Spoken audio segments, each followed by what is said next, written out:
Assalamualaikum warahmatullahi wabarakatuh. Innal hamdalillah nahmaduhu wa nasta'inuhu wa nastaghfiruh wa na'udzu billahi min shururi anfusina wa min sayyiati a'malina. Man yahdihillahu fala mudilla lahu wa man yudlil fala hadiya lahu. Asyhadu an la ilaha illallah wahdahu la syarika lah wa asyhadu anna Muhammadan abduhu wa rasuluh. Allahumma salli wa sallim wa barik ala Muhammadin wa ala alihi wa sahbihi wa sallam. Qala Allah ta'ala ya ayyuhalladzina amanu taqullaha haqqa tuqatih wa la tamutunna illa wa antum muslimun. Amma ba'du fa inna asdaqal hadisi kitabullah wa inna khairal hadi hadi Muhammadin sallallahu alaihi wasallam wa syarrul umuri muhdatsatuha wa kullu muhdatsatin bid'ah wa kullu bid'atin dhalalah wa kullu dhalalatin finnar. Saudara-saudaraku, ikhwan dan akhwat yang saya muliakan, alhamdulillah, bersyukur kita kepada Allah Rabbul Alamin, di mana malam ini kembali Allah pertemukan kita di masjid yang kita cintai ini, dan insya Allah dimuliakan oleh Allah dalam rangka talabul ilm.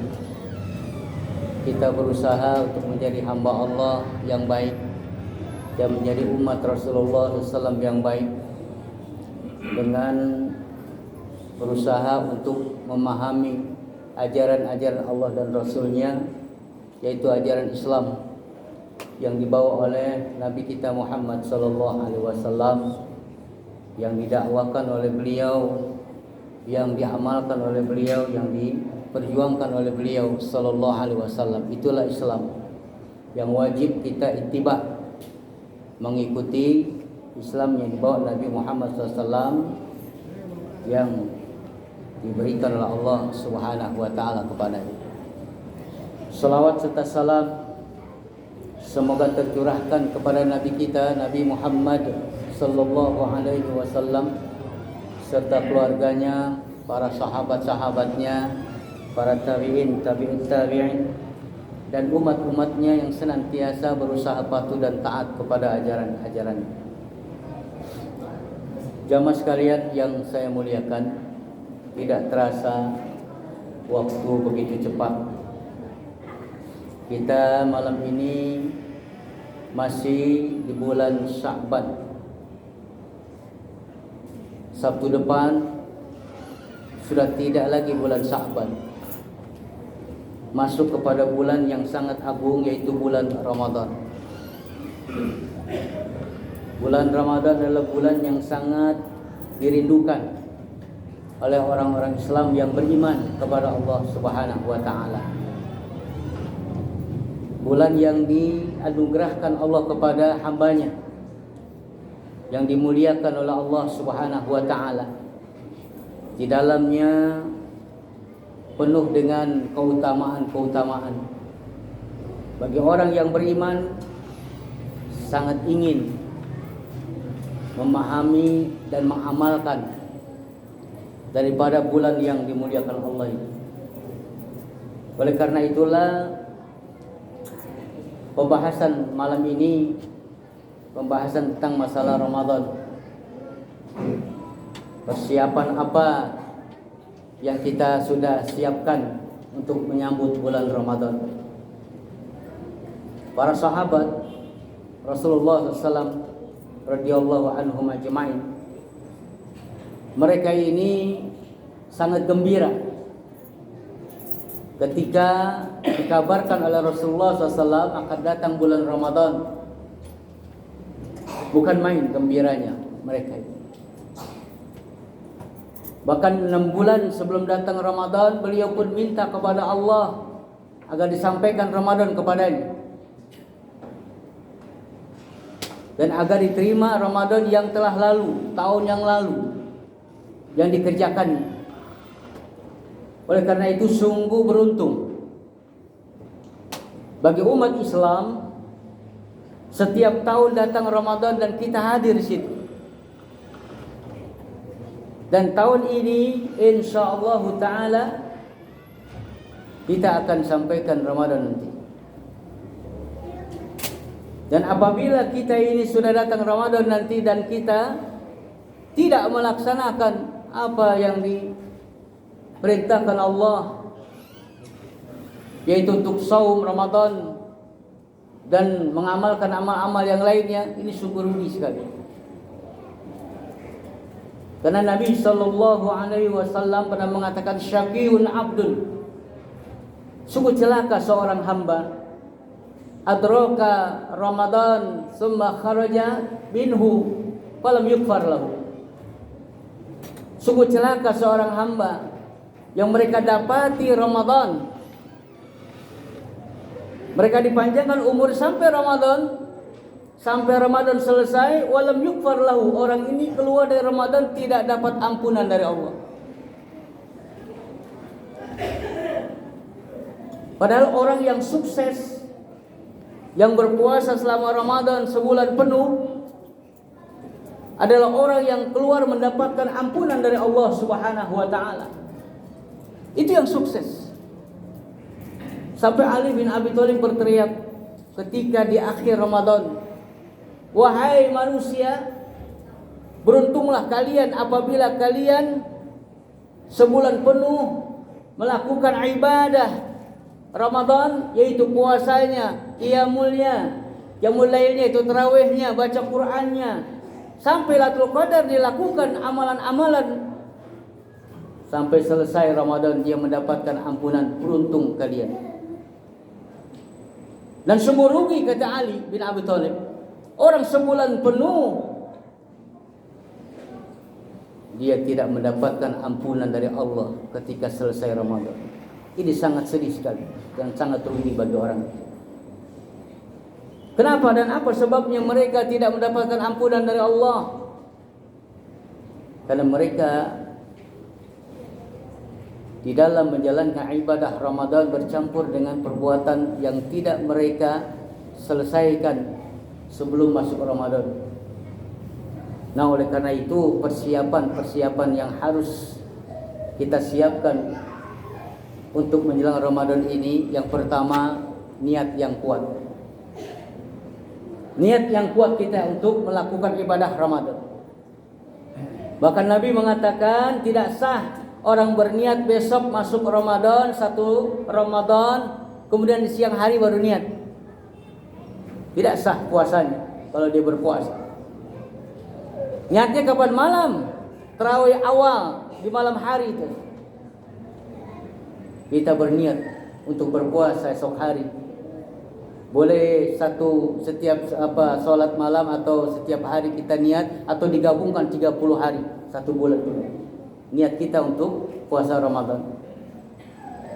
Ini niat yang harus dikuatkan. Jangan bukan karena Allah Subhanahu wa taala, tapi karena yang lain kita ini berniat puasa. Tetangga puasa enggak enak kalau kita enggak puasa. Mertua puasa enggak enak kalau kita ini enggak puasa. Akhirnya dia puasa bukan karena Allah. Niatnya ini enggak mendapatkan apa-apa insya Allah dari amal-amal ibadahnya itu. Jadi rusak niatnya. Ibadahnya maksimal tapi enggak mendapatkan apa-apa karena dari awal niatnya. Dan kita lihat orang yang niatnya bukan karena Allah di akhir Ramadan, mereka lebih dulu yang merasa senang dan gembira. Sementara para sahabat, orang-orang beriman itu sangat sedih. Gembiranya beda dengan gembira orang seperti terlepas dari penjara. Mereka gembira, senang, tidak ada lagi beban. Karena puasa dianggap ini beban yang sangat berat, yang mengganggu daripada kebiasaan mereka. Biasaan mereka banyak makan, puasa diatur, nggak makan. makan sedikit. Akhirnya ketika selesai Ramadan mereka senang. Mereka puas-puasin apa yang mereka tidak dapatkan, yang keinginan mereka. Dan mereka tidak lagi berniat untuk ibadah kepada Allah. Ini niat yang salah. Makanya innamal a'malu binniyat wa innamal likulli imrin ma nawa. Sungguhnya perbuatan itu tergantung niat. Dan apa yang kita niatkan, ya karena Allah atau karena siapa kita niatkan ibadah. Yang kedua kita harus siapkan yang sangat penting sekali adalah iman. Karena Allah memanggil untuk melakukan ibadah ini, Ramadan ini adalah orang yang beriman. Orang pilihan Allah. Bukan ya ayuhan nas, hai manusia. Kalau ya ayuhan nas sifatnya makiyah. Turun itu kata Mekah, belum hijrah ke Madinah. Disitulah Rasul 13 tahun menggembleng masalah tauhid. Ya ayuhan nas u'budu rabbakumul ladzi khalaqakum.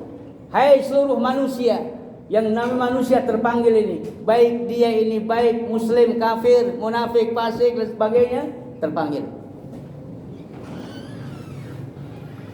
Kenapa Allah panggil? Diperintahkan Allah untuk apa? U'budu rabbakumul ladzi khalaqakum.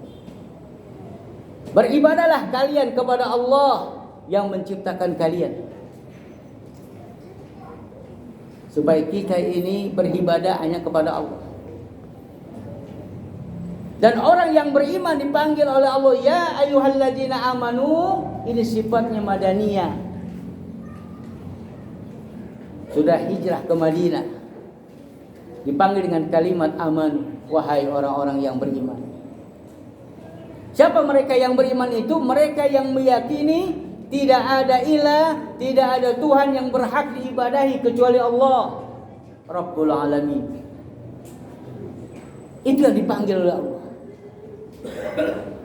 Karena dia sudah mentauhidkan Allah, hanya Allah satu-satunya ilahul haq, sesembahan yang sebenarnya.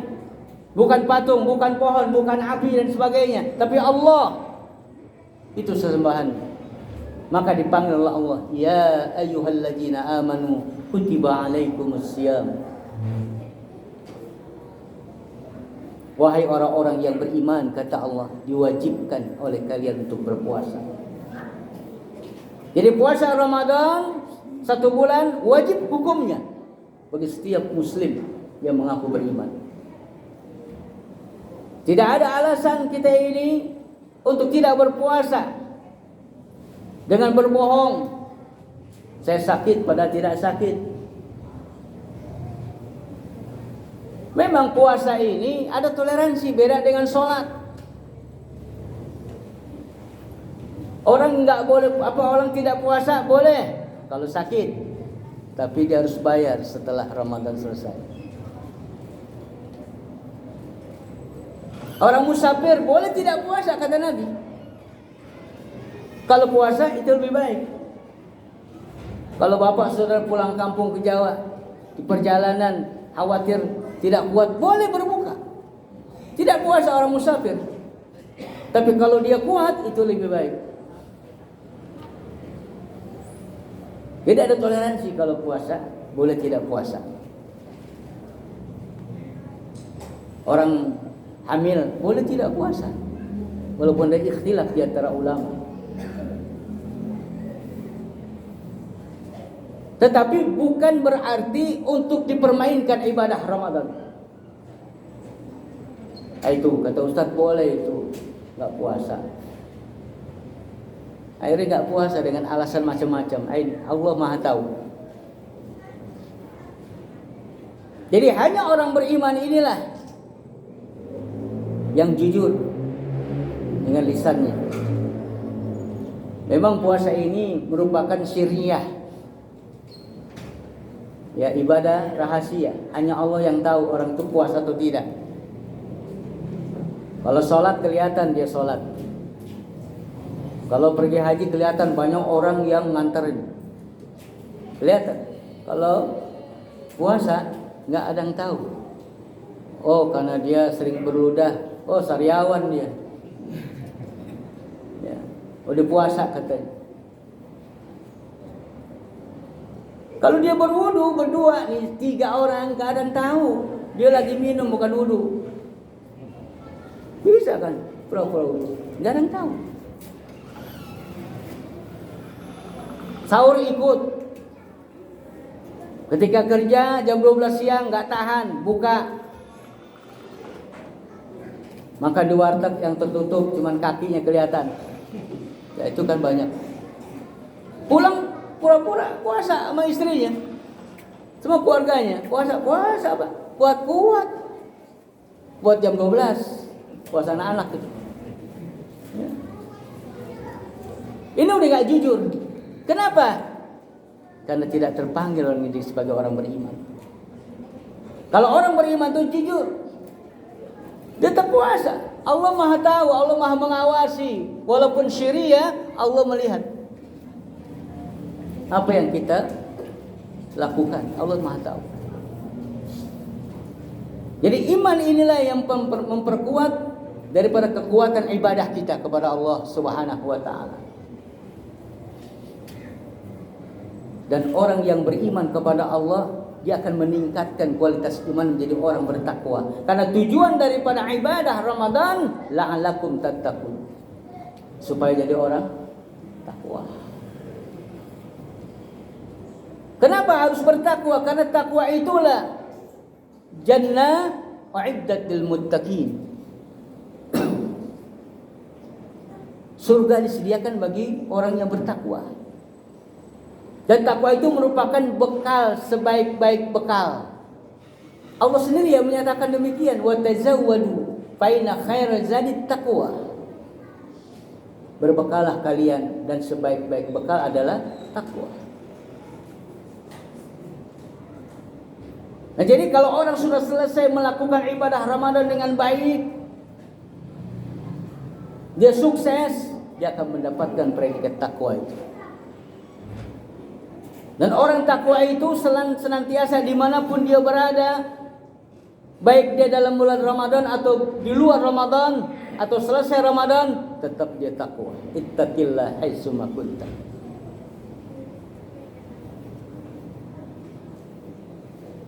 Ada orang yang awalnya ibadah Ramadan rajin sekali. Biasalah itu kebiasaan kita ya umat Islam. Lihat aja nanti di awal tarawih penuh, musola penuh, sampai nggak kebagian wudhu habis airnya. Saking apa? Saking tagyirnya. Karena Ramadan itu dikatakan syahrul tagyir, ada perubahan di bulan Ramadan itu. Yang tadi nggak pernah ke masjid. Yang tadi nggak pernah berjamaah di masjid. Itu tagyir namanya. Syahrul tagyir, bulan perubahan. Entah dia sampai di situ saja setelah selesai Ramadan atau dia teruskan, wallahu alam. Tapi ada perubahan. Lihat orang yang sering bawakan berita di siaran televisi. Masuk Ramadan pakai jilbab, biasa nggak pakai jilbab. Itu tagyir, perubahan bulan Ramadan. Mudah-mudahan di awal itu merupakan awal ya bulan berkah itu ya memberikan kepada orang ini petunjuk. Banyak tagyir, perubahan-perubahan. Ada yang puasa, ada yang sholat tapi puasa enggak, ada. Banyak gak tuh? Ada yang puasa tapi sholat tidak, ada juga begitu. Ada yang puasanya, sholatnya cuman di awal pembukaan muqaddimah. Sama di akhir itu. Di tengah-tengahnya enggak. Ini kebiasaan umat Islam. Maka ini tidak terpanggil dengan kalimat ya ayyuhalladzina amanu. Karena orang yang beriman, sungguh-sungguh beriman kepada Allah Subhanahu wa taala, dia tingkatkan kualitas takwanya kepada Allah, dia tidak akan berani melakukan pelanggaran. Kalaupun dia melakukan pelanggaran, itulah sifat manusia, dan segera dia bertobat kepada Allah Rabbul Alamin. Jadi iman ini yang harus diperkuat persiapan kita itu.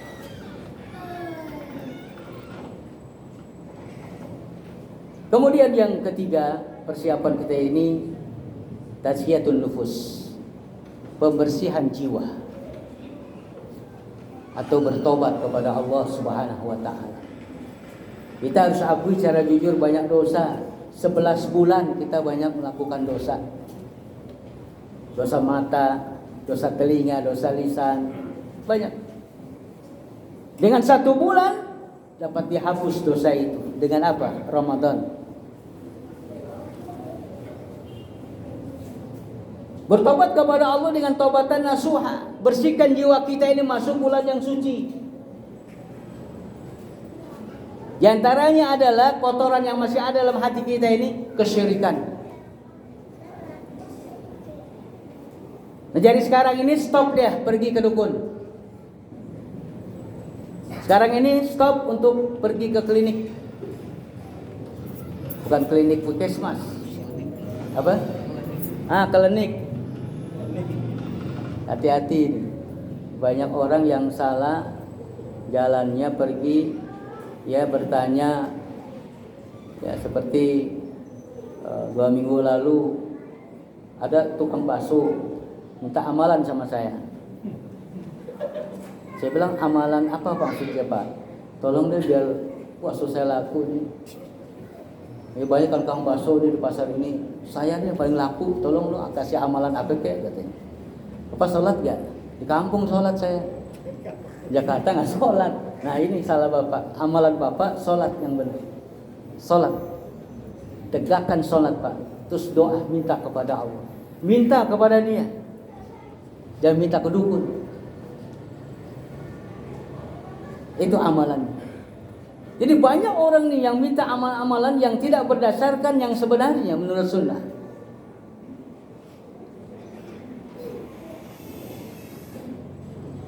Dia masih percaya kepada dukun. Masuk Ramadan, ikut Ramadan, gak diterima karena syirik.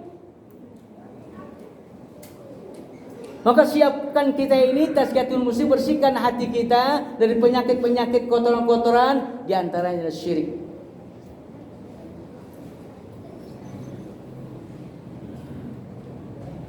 Lihat tadi pagi sampai sore banyak sekali makam-makam dikunjungi. Ya, banyak di Karet, di mana itu ya. Terakhir soalnya ini hari Ahad terakhir katanya. Banyak. Kalau ziarah kubur saja nggak masalah. Islam mengajarkan kok. Disunahkan Nabi SAW. Kuntu nahaitukum, kata Nabi, ziaratul kubur. Dulu aku melarang kalian untuk ziarah kubur. Sekarang fazuruha, sekarang ziarahlah, kata Nabi. Dengan syarat, satu syarat, tujuan ziarah kubur itu tuzakkirul akhirah. Untuk ingat akhirat, ingat mati, kita akan ke sana. Dan yang akan masuk sebelum Ramadan ini, keyakinan umat Islam sekarang ini bahwasanya mereka meyakini orang yang sudah mati akan datang ke rumah pulang. Ini khurafat, tidak benar. Ya, hati-hati Pak. Tidak ada ruh yang pulang, enggak ada. Kenapa? Lihat surat Al-Mu'minun 99 sampai 100. Ila yauma yub'atsun, kata Allah. Mereka di kubur itu akan dibangkitkan nanti sampai hari kiamat. Artinya apa? Dia tidak akan keluar. Saya pernah ziarah kubur, bukan menjelang Ramadan, hari biasa, menjelang orang tua saya. Kemudian ada lagi orang yang ziarah. Saya katakan, ini semua yang ada di sini, kubur-kubur ini semua, dia ingin keluar. Semuanya ingin keluar. Kalau lihat dalam Quran itu surat Al-Mu'minun 99, ingin keluar. Rabbi li'arji'uni li'ali a'malu. Salihan. Ya Allah Tuhanku, keluarkan aku, kembalikan aku ke dunia. Tuh, ingin keluar dia. Semuanya ingin keluar. Dia minta kepada dia, keluarkan ya Allah, kembalikan aku ke dunia ya Allah. Untuk apa? Aku akan menjadi orang yang soleh. Aku akan beribadah yang pernah aku tinggalkan. Kata Allah, kalla, tidak bisa. Sudah cukup waktu yang aku berikan.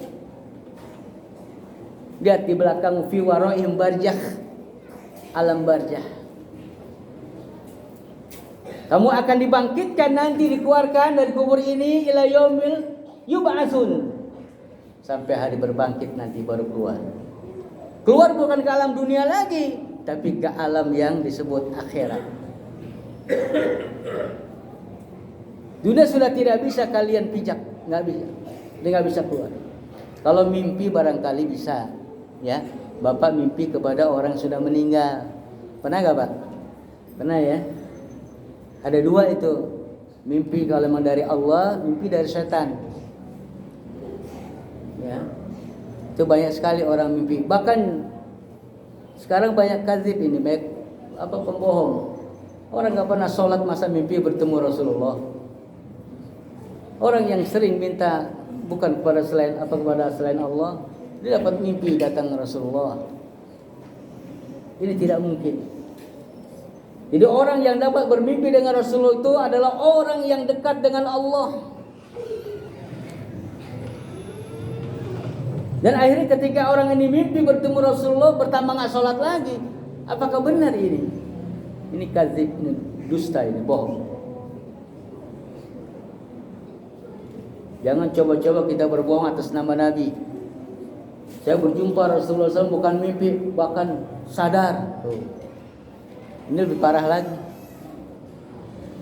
Jadi bukan mimpi bertemu Rasulullah, tapi bertemu langsung dalam keadaan sadar. Saya dapat wasiat begini. Ini banyak sekali zaman sekarang. Pendusta ini. Kita sangat mengharapkan betul berjumpa dengan Rasul dalam mimpi. Minta kepada Allah, berdoa kepada Allah agar kita dipertemukan oleh Rasulullah yang kita cintai dalam mimpi. Imam Syafi'i rahimahullah ta'ala berdoa kepada Allah agar berjumpa dengan Rasulullah dalam mimpi. Justru muridnya Imam Ahmad yang bermimpi. Pagi-pagi datang ke rumah Imam Syafi'i. Dikatakan, wahai Imam, aku semalam bermimpi berjumpa dengan Rasulullah SAW. Menangis Imam Syafi'i ini. Ya Allah, aku yang minta, engkau yang mimpi. Berjumpa dengan Rasulullah. Iya, saya berjumpa dengan Rasulullah. Tapi Rasulullah enggak sendirian katanya. Oh, sama siapa? Sama engkau ya Imam. Ya Rasulullah bersama Imam Syafi'i dia mimpi. Imam Syafi'i enggak mimpi, Imam Ahmad yang mimpi, tapi dia mimpi bertemu Rasulullah bersama Imam Syafi'i rahimahullah ta'ala. Menangis Imam Syafi'i coba. Bapak mimpi dengan berjumpa dengan Rasulullah. Saya minta enggak dikasih mimpi, tapi Bapak dikatakan berjumpa Rasulullah tapi bersama Ustaz. Waduh, bukan main girang saya. Senang. Nangis saya. Ini satu contoh. Jadi kalau mimpi itu dibenarkan. Ya. Dibenarkan itu kalau mimpi. Karena Rasulullah tidak bisa ya disamarkan wajahnya dengan yang lain, dengan setan. Enggak bisa setan menyerupai wajah Nabi, enggak bisa. Ya. Jemaah sekalian yang berbahagia, jadi persiapan kita menuju Ramadan ini bersihkan hati kita dari kesyirikan. Itu yang penting. Kemudian masih ada kita punya penyakit hati nih yang harus dibersihkan. Jangan sampai masuk bulan Ramadan masih ada. Apa itu? Iri, dengki, hasad. Ini harus dihilangkan. Ini membahayakan ya daripada amaliyah kita. Bahkan Nabi mengatakan orang yang punya hasad ini amalnya itu hangus. Seperti kayu dibakar yang api itu, dirayap terlalu lama habis. Jadi hilangkan iri, dengki, hasad. Lapangkan dada kita ini. Contohlah seperti sahabat Rasulullah yang dijamin masuk surga, padahal amalannya nggak banyak. Salat tahajud nggak pernah sering. Tahajud tapi nggak sering. Baca Quran nggak sering. Salat jamaah ya.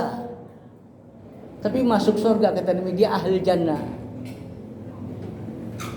Tapi sahabat Nabi ingin tahu apa amalannya. 3 hari nginep di rumah orang ini. Tidak ada amalan yang istimewa. Nggak ditemukan. Dia pulang. Apa maksud Rasul mengatakan laki-laki ini ahli jannah? Ternyata laki-laki ini memiliki keistimewaan yang tidak dimiliki orang lain. Ya memang saya ini tidak banyak beramal, tapi saya ikuti Rasulullah SAW. Di antaranya adalah saya tidak pernah dendam sama orang.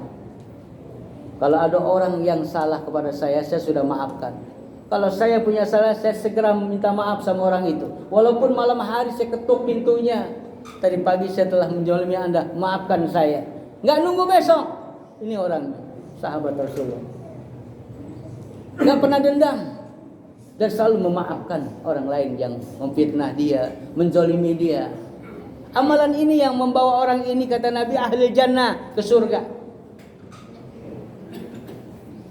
Jadi sifat hati yang buruk yang ada pada kita ini, kalau masih ada masuk Ramadan, nggak akan kita rasakan nikmatnya Ramadan. Baru selesai sholat tarawih,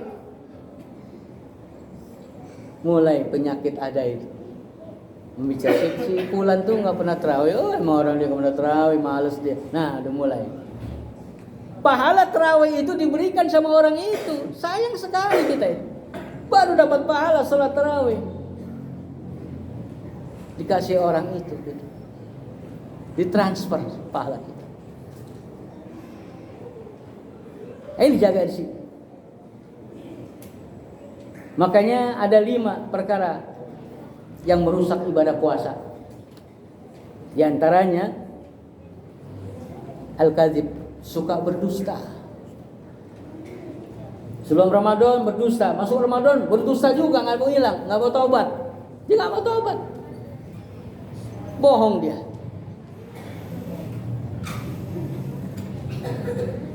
Yang kedua, al-ghibah, bicarakan keburukan orang lain. Terus kemudian an-namimah, adu domba. Si A sama si B lagi marahan, kita masuk, dia adu domba. Oh, si A memang begitu orangnya. Pergi ke si B, pergi si A, si B begitu orangnya, dia adu domba. Padahal ini merupakan salah satu dosa besar, al-kabair. Azab kubur kebanyakan adalah sebab gara-gara lidah dan namimah itu. Dan juga kita buang air kecil, tidak pernah istinja, itu akan dapat azab kubur.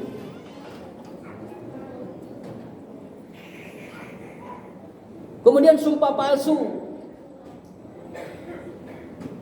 Sebelum masuk Ramadan kita sering bersumpah atas nama Allah, tapi padahal bohong itu. Sumpah palsu. Demi Allah, dia bersumpah.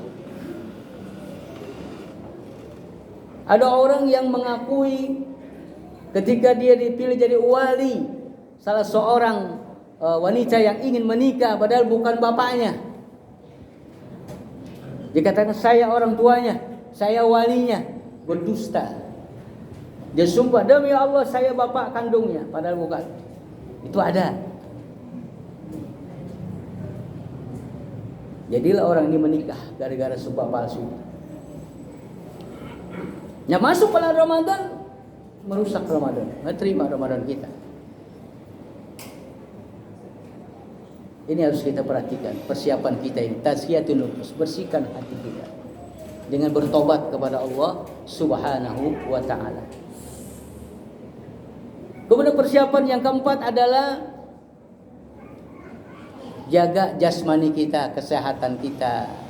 Gimana kita mau puasa full, sementara kita ini sakit. Ya, kata dokter tidak boleh puasa, punya penyakit mah contohnya. Dijaga sebelum Ramadan, dijaga minum obat kesehatan, sering olahraga, Ya kalau yang sudah umur olahraga nggak usah lari cepat lah, bukan memang pelari. Ya kan? Udah jalan aja jalan. Habis sholat subuh jalan tuh. Saya kalau sholat subuh muter tuh. Jalan kaki aja nggak usah lari. Ya, dibiasakan itu.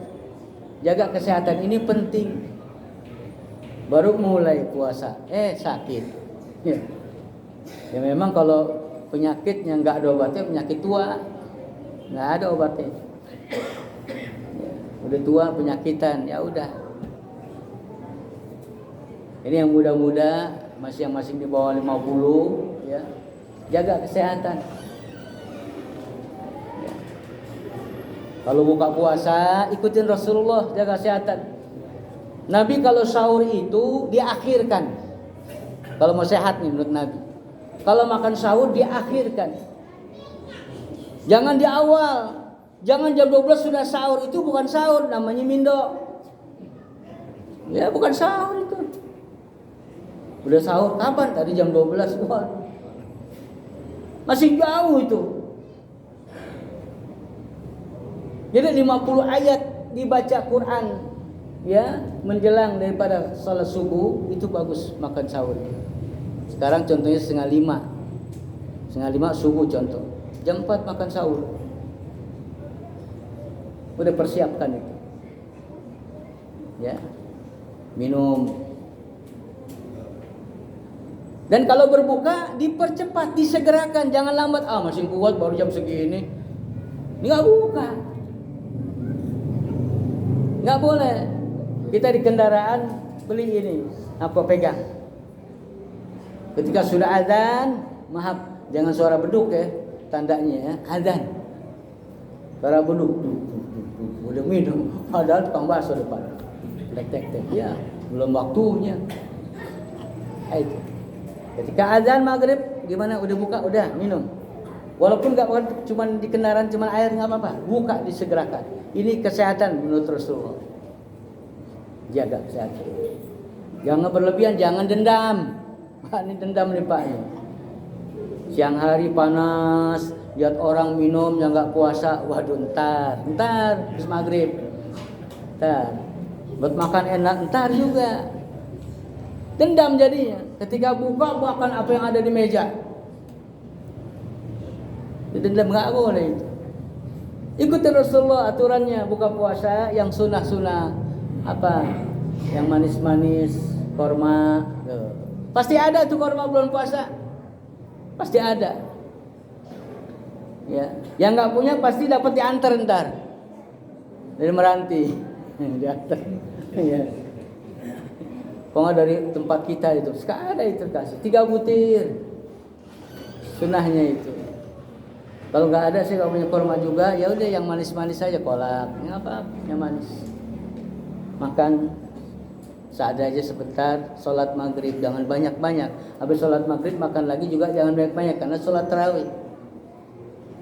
Kalau kita buka semua kita makan, nyenderan gitu, nggak sholat akhirnya.